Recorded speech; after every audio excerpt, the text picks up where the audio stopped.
Hello everyone, welcome back to the Run Academy. तो जैसे आप जानते हैं बेटा कि क्लास 9th आईसीएससी केमिस्ट्री का चैप्टर नंबर 4 जिसका नाम है atomic structure and chemical bonding, उसको हमने स्टार्ट कर लिया था।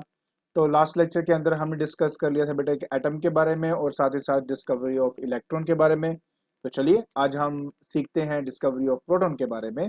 और हाँ, ऊपर जितने भी चैनल और जो पेजेस दिए गए हैं उनके जो लिंक्स हैं वो हमने डिस्क्रिप्शन बॉक्स में डाल दिए हैं। तो बिना कोई टाइम वेस्ट किए चलिए शुरू करते हैं।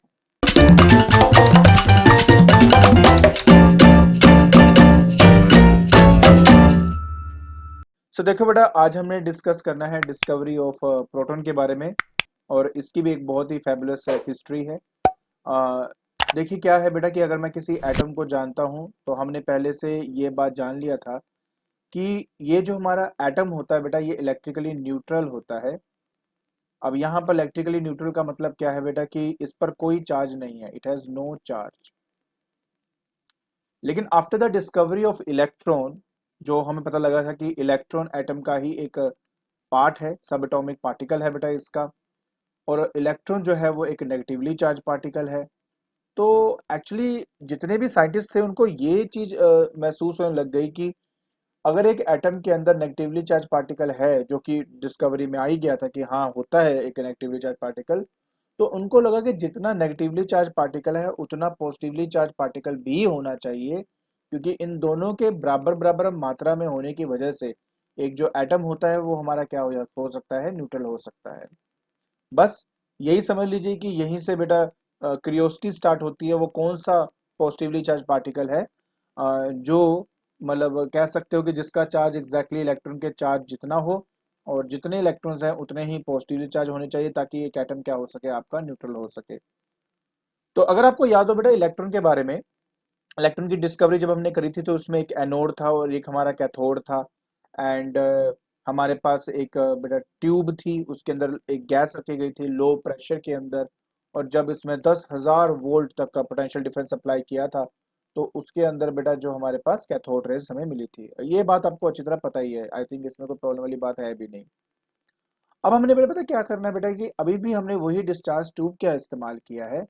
बट हमने क्या किया कि बेटा डिस्चार्ज ट्यूब की जगह पे यहाँ पर बेटा हमने इस्तेमाल कर लिया ये मतलब जैसे हमारे पास दो कैथोड, याद है आपको, पहले दो कैथोड की प्लेट्स हुआ करती थी, यहाँ पे भी एक प्लेट थी, यहाँ पे भी प्लेट थी। हमने क्या किया कि उसके बीच में एक परफोरेटेड कैथोड रख दिया। परफोरेटेड का मतलब होता है जैसे कि मेरे पास कैथोड की शीट है, उसमें छेद कर दिया, उसको परफोरेटेड कहा जाता है, ठीक है। अभी भी उसमें नेगेटिव चार्ज होगा बेटा, अभी भी उसमें पॉजिटिव चार्ज होगा, तो डिफरेंस एज सच कोई भी नहीं है इन दोनों के बीच में। तो एक एनोड है जो कि बिल्कुल प्लेन है और दूसरे में परफोरेटेड है। अगर जो आप यहाँ पे देख रहे हो बेटा ये बेसिकली आपके हाइड्रोजन की गैस है। हाइड्रोजन का गैस है मतलब एट वेरी लो टेम्परेचर। आपको मैंने ये सारी बातें हमने डिस्कस करी है लास्ट क्लास के अंदर कि अराउंड 0.01 mm ऑफ मर्क्यूरी का जो प्रेशर है वो मेंटेन किया जाता है इसके अंदर, राइट। एंड उसके बाद क्या होता है बेटा, उसके बाद बड़ी इंटरेस्टिंग चीज होती है कि जब हम पॉजिटिव और नेगेटिव में वोल्टेज अप्लाई करते हैं तो आपको पता है बेटा कि यहाँ कैथोड में से इलेक्ट्रॉन्स आपके बाहर आते हैं, राइट। कैथोड रेज जो है वो नेगेटिव से पॉजिटिव की तरफ जाती है, यही हमने स्टडी किया था। लेकिन बेटा मजेदार पता पता क्या बात होती है, मजेदार बात ये होती है इसके अंदर कि अगर मान लीजिए कि मेरे पास एक हाइड्रोजन है। पहले हम हाइड्रोजन को देख लेते हैं। हाइड्रोजन बेटा 1H1 होता है आपका। अब इसका मतलब ये है कि उसके आउटर मोस्ट शेल में एक इलेक्ट्रॉन होता है। तो अगर मैं थोड़ा सा बेटा इसको क्लियर करके आपको और अच्छे से दिखाऊं तो यहाँ पर मैं आपको ये बताना चाहता हूँ कि एक हाइड्रोजन की अगर मैं बात करता हूँ बेटा, ये न्यूक्लियस है, तो उसके आउटर मोस्ट शेल में बेटा क्या होता है, एक इलेक्ट्रॉन होता है, ठीक है। सो जब ये जो कैथोड रेज इससे निकल रही थी बेटा, है ना, कैथोड रेज जो निकल रही थी उनमें क्या इलेक्ट्रॉन्स ही तो हैं। उन इलेक्ट्रॉन्स की अपनी एक एनर्जी होगी, तभी वो एक जगह से दूसरी जगह पे एक्सेलरेट कर रहे हैं आपके। वो इलेक्ट्रॉन जब हाइड्रोजन एटम के आउटरमोस्ट शेल के इलेक्ट्रॉन से टकराते हैं तो क्या होता है कि क्योंकि उसको एनर्जी प्रोवाइड कर देते हैं तो जिसकी वजह से ये जो इलेक्ट्रॉन है बेटा ये एकदम से यहाँ से एमिट आउट हो जाते हैं। अब ये जो एमिटेड इलेक्ट्रॉन्स है, ऑफ कोर्स इन इलेक्ट्रॉन्स के साथ साथ वो भी आपके एनोड की तरफ चले जाएंगे। But due to deficiency of hydrogen, और नोट हाइड्रोजन ही, due to deficiency of electron, ये जो हाइड्रोजन है बेटा ये H पॉजिटिव आयन बन जाता है। एक्चुअली में ये जो आप H पॉजिटिव आयन यहाँ पे देख रहे हो बेटा इसी को प्रोटॉन कहा गया है। सो देखिए होता क्या है, मतलब बेसिकली प्रोटॉन इसलिए कहा जाता है बिकॉज बेटा आप ये कह सकते हो कि इसका बिहेवियर, इसका मास एग्जैक्टली जो एटम के न्यूक्लियस के अंदर प्रोटॉन होता है बिल्कुल एग्जैक्टली वैसा ही होता है आपका। तो जैसे मैंने आपको कहा बेटा कि हुआ क्या, जैसे मैंने आपको सारी डिटेल बताई इसके बारे में कि एक्चुअली में बेटा यहाँ पर क्या होता है कि अ, हमारे पास जो कैथोड है इसमें से इलेक्ट्रॉन निकलते हैं। वो इलेक्ट्रॉन क्या करते हैं कि यहाँ हाइड्रोजन से टकरा के उनके इलेक्ट्रॉन्स को बेटा उधर की तरफ निकाल देते हैं, और जो आपके पॉजिटिव चार्ज आयन बनते हैं वो इस परफोरेटेड एरिया में से बेटा बाहर की तरफ निकल रहे हैं फ्रॉम लेफ्ट टू राइट। मतलब वो कहाँ जा रहे हैं, वो एक्चुअली अवे फ्रॉम एनोड जा रहे थे। अब बात ये हुई क्योंकि ये जो बेटा आप यहाँ पे परफोरेटेड रीजन देख रहे हो ना, इसको कैनल्स कहा जाता है। तो क्योंकि इसमें से आपके पॉजिटिवली चार्ज्ड आयन क्योंकि बाहर की तरफ निकल रहे थे, बस इससे निकलने वाली रेज को कैनल रेज का नाम दे दिया गया था। तो बहुत सिंपल सी चीज है, कोई इतनी बड़ी चीज नहीं, बट आपको लगता होगा तो इसमें क्या है, लेकिन आप समझो इस बात को कि जो चीज डिस्कवर नहीं हुई है उसके बारे में ऐसा सोचना और एक ऐसा एक्सपेरिमेंट करना टू प्रूव दैट ये सचमुच में एक पॉजिटिवली चार्ज आयंस हमारे पास हैं, ये बहुत बड़ी डिस्कवरी थी। तो क्योंकि ये छोटे छोटे छेद से निकले इनको कैनल्स कहा जाता है बेटा, तो इसलिए इन रेज को हमने कैनल रेज का नाम दिया गया। याद है आपको उसको कैथोड रेज क्यों कहते थे, क्योंकि कैथोड से एनोड की तरफ रेज निकलती थी इलेक्ट्रॉन वाली, तो उनको हमने कैथोड रेज का नाम दे दिया था। तो इस तरह से नाम रखा जाता है, तो इसलिए इनको जो है कैनल रेज का नाम रखा गया था। ठीक है। तो अब बस इसी तरीके से बेटा जो आपका प्रोटॉन है वो डिस्कवर हुआ और पता लगा बेटा कि उसका जो मास है वो 1.673 इंटू 10 की पावर -27 केजी के बराबर होता है। और जहां तक बेटा चार्ज की बात करें तो 1.6 इंटू 10 की पावर -19 कूलम के बराबर होता है। अगर आपको याद हो इलेक्ट्रॉन का जो चार्ज था वो भी एग्जैक्टली यही था, बट उसमें -1.6 लगता था। तो मेरे कहने का मतलब सिर्फ इतना है बेटा कि क्योंकि हमारा एक एटम न्यूट्रल है और क्योंकि उसके अंदर इलेक्ट्रॉन डिस्कवर हो गए थे, तो ऑब्वियस सी बात यह है बेटा कि जितने नंबर ऑफ इलेक्ट्रॉन उसमें प्रेजेंट हैं उतने ही नंबर ऑफ प्रोटॉन उसमें प्रेजेंट होने चाहिए, ताकि वो एक न्यूट्रल की जो प्रॉपर्टी है वो अटेन कर सके। तो you have to understand this thing बेटा। तो तब जाके पता लगा कि एक्चुअली में जितने नंबर ऑफ इलेक्ट्रॉन होते हैं उतने नंबर ऑफ प्रोटॉन्स होते हैं। और क्योंकि इलेक्ट्रॉन एंड जो प्रोटॉन्स हैं उन दोनों का चार्ज सेम है, शायद अब आपको अच्छे से ये बात क्लियर होगी।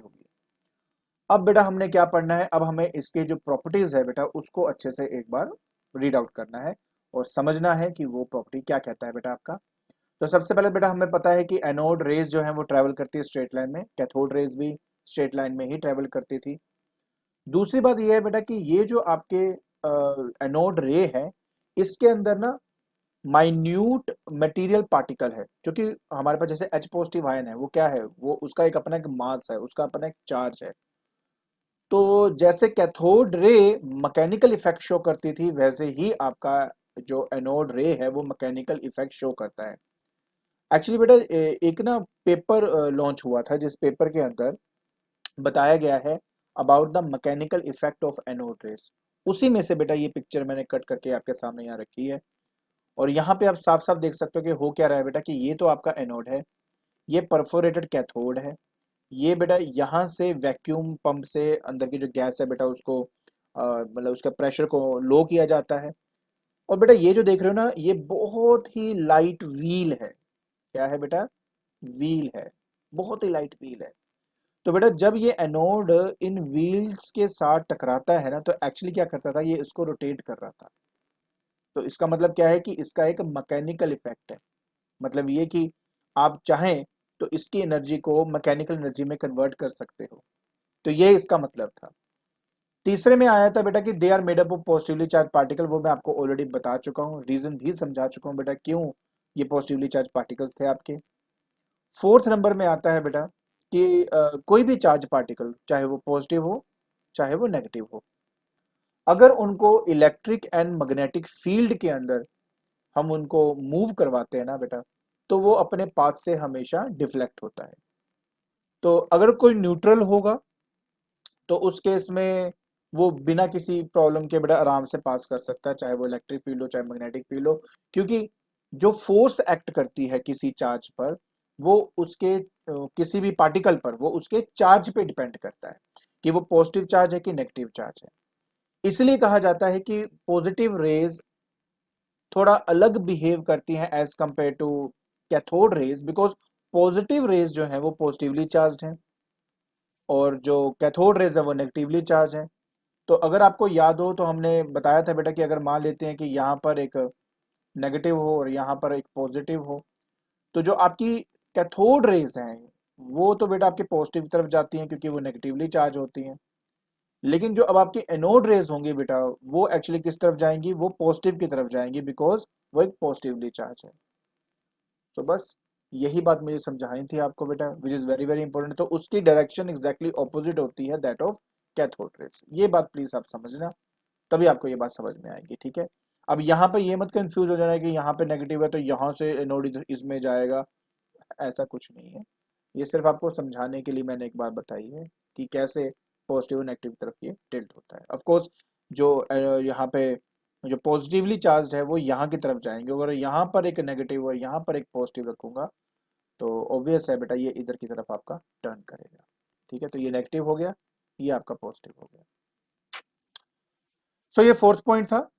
फिफ्थ पॉइंट भी काफी इंपॉर्टेंट है बेटा, जिस तरह हमने उसमें पढ़ा था, कैथोड रेज में पढ़ा था कि अगर फ्लोरोसेंस स्क्रीन के ऊपर अगर आपकी कैथोड रे को मतलब स्ट्राइक करवाया जाए तो एक्चुअली फ्लोरोसेंस स्क्रीन का मतलब होता है जिंक सल्फाइड की स्क्रीन होती है। जब उसमें इलेक्ट्रॉन या प्रोटॉन स्ट्राइक करता है ना तो क्या होता है कि उसमें इल्यूमिनेशन आती है, उसमें चमक आती है, तो ये फ्लोरोसेंस का मतलब होता है।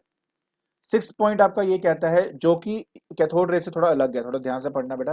कैथोड रे के अंदर अगर आप चेक करेंगे तो मैंने बताया था कि ई टू एम रेशियो जो होती है, ई बाई एम की जो रेशियो होती है वो एक्चुअली कांस्टेंट होती है किसी भी गैस के लिए, क्योंकि हर एक में इलेक्ट्रॉन एक जैसा है, हर एक का जो मास है वो एक जैसा है। तो इलेक्ट्रॉन टू मास रेशियो अगर आप निकालेंगे तो हर में एक जैसा होगा। Electronic charge to mass ratio निकालेंगे तो एक जैसा होगा। लेकिन अगर आप प्रोटॉन की बात करते हो बेटा तो ये एक्चुअली डिफर करता है गैस टू गैस, डिफर करता है गैस टू गैस। और सबसे ज्यादा अगर आप मुझे बोलेंगे चार्ज टू मास रेशियो अगर होगी तो वो एक्चुअली हाइड्रोजन में होती है। उसके बाद जितने भी अगर आप गैस लेंगे उनमें बेटा वैल्यू कम होती है। अब आपके मन में अगर ऐसा क्यों, हाँ। तो देखिए चार्ज टू मास रेशियो की बात करें तो बेटा चार्ज तो इसका वही है 1.607 into 10 to the power -19 coulomb, ये तो वही का वही रहेगा। हाइड्रोजन जो है ना बेटा उसका मास 1 AMU होता है, तो इसके बाद जितने भी गैस आप लेंगे उसकी वैल्यू इससे ज्यादा ही होगी। तो मेरे कहने का मतलब है कि हाइड्रोजन का मास सबसे कम होने की वजह से चार्ज टू मास रेशियो की वैल्यू ज्यादा होगी, क्योंकि डिनोमिनेटर में है ना, डिनोमिनेटर में वैल्यू जितनी कम होती है फ्रैक्शन की वैल्यू उतनी ज्यादा होती है। तो अब ये समझ लीजिए कि इसके बाद कोई भी गैस की अगर आप बात करेंगे तो मास बढ़ेगा, मास बढ़ने से ये जो रेशियो है बेटा इसकी जो वैल्यू है वो कम हो जाएगी। इसलिए कहा गया है कि पहली बात तो गैस टू गैस वेरी करता है, क्योंकि हाइड्रोजन का अगर AMU है तो जैसे ऑक्सीजन का अलग होगा, किसी और गैस की करेंगे तो अलग होगा, तो इसलिए बेटा फ्रैक्शन की वैल्यू भी डिफरेंट आएगी। और दूसरा मास ज़्यादा होने की वजह से E/M रेशियो की वैल्यू कम हो जाएगी, ठीक है। तो ये बात समझना बेटा बहुत ईजी है, कोई मुश्किल नहीं होगी, राइट। चलिए फाइनली अब हम प्रोटॉन की प्रॉपर्टीज के बारे में भी जान लेते हैं। वो तो हमने रेस के बारे में जाना था कि रेस कैसे बिहेव कर रही हैं। तो बेटा सबसे पहली बात जो मैं ऑलरेडी बता चुका हूँ कि ये एक पॉजिटिवली चार्ज पार्टिकल है आपका जिसकी value 1.6 10 to the power -19 coulomb होता है।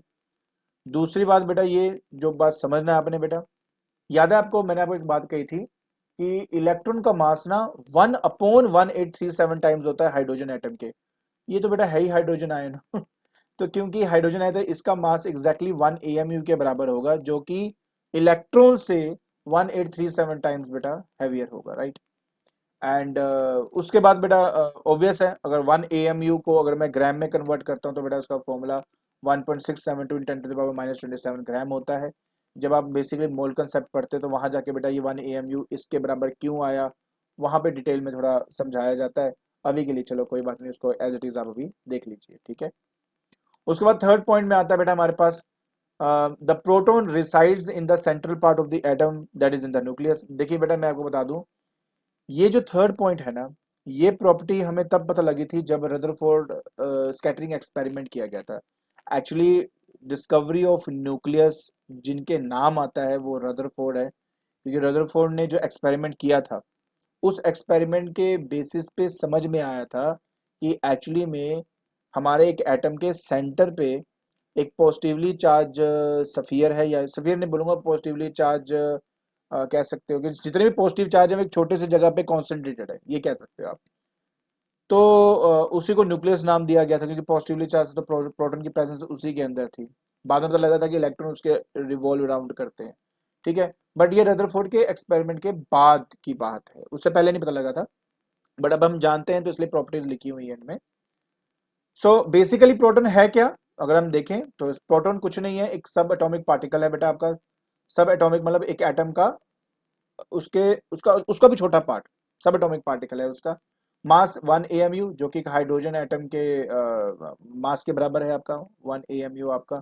हाँ लिखा हुआ है, that is equal to the hydrogen atom.